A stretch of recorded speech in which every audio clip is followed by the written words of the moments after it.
रुकल बा बिया है कोरोना के चलते हम हाथ मलता न तू घुस तो मलते। अरे बंद ना कर सही यार घंटा रुको रुको फोन ला घंटी जाता। हेलो ए जान अरे मिले के बड़ा मन करता हो जब से लॉकडाउन सॉकडाउन कोरोना एक बढ़ के जब से आई बा तब से अपनी ना मिल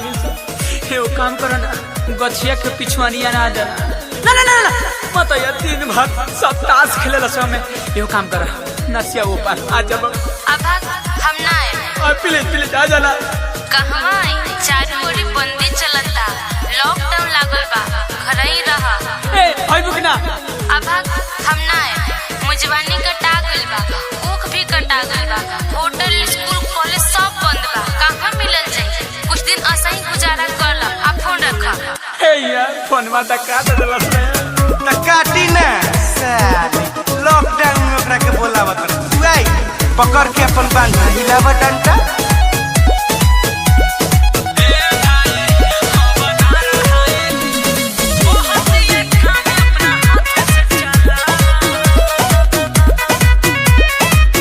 जब करतानी फोन माला काट देतिया कहतानी मिले के तो डांट देतिया अरे यार हमरा समझ करा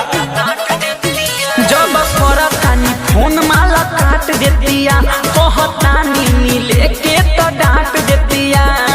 कहतिया काम अपना हाथ से चलावा खाली वही फिर में रहे इसका जब बाबा कुमार बाबू बनता जब बाबा कुमार बाबू बनता तब ले जाके अकेले हिलावा तू घंटा जब बाबा कुमार बाबू बनता तब ले जाके अकेले हिलावा तू घंटा नहीं बुझतिया फील पैट रहता है दिल दिल धड़कता फौजी से निर्मा साबुन से धोआ ली एक और जवानी भाई भीतर भड़कता एक और जवानी भाई भीतर भड़कता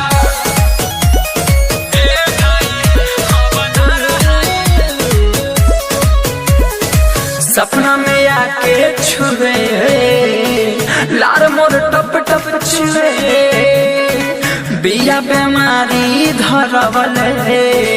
दावा दी अब तो है आगे आपन हाथ भोला जगन्नाथ रे दोसरा के कोरोना नहीं हो ज्यादा गरमी में डाले बातें का चल जो रे बाबू तेरे कोरा साले ताली लोग मजाक में जाता एक मेरे फोन तो नहीं औरी धरावा रुक धरावत है हेलो तू ना मनबा का साथ किधरे होवा का जाना मन नहीं करा साथ धइले रहेला का हमेशा फोन रखा जब बाबा कुमार बाबू बनता जब बाबा कुमार बाबू बनता तब ले जाके अकेले हिलावा तू घंटा जब बाबा कुमार बाबू बनता तब ले जाके अकेले हिलावा तू घंटा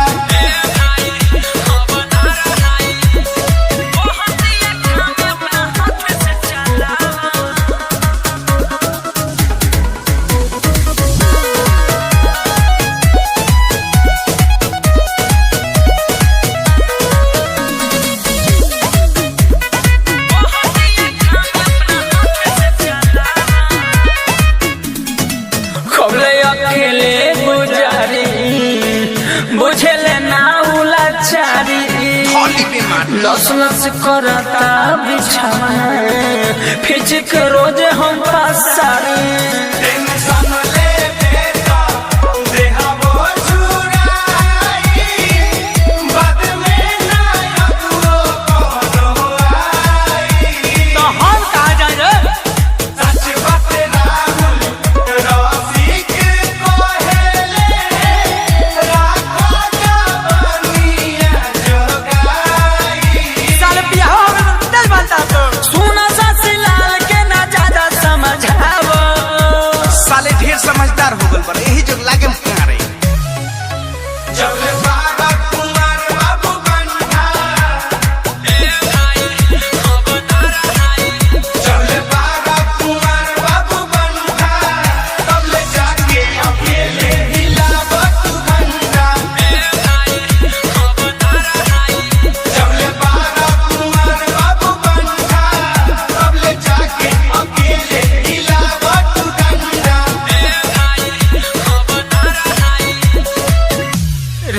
बहन के ना आई चल सक रुक रुक रुक तू आम तोड़ ले चटनी बनावल हे चाट के गुजारा कर।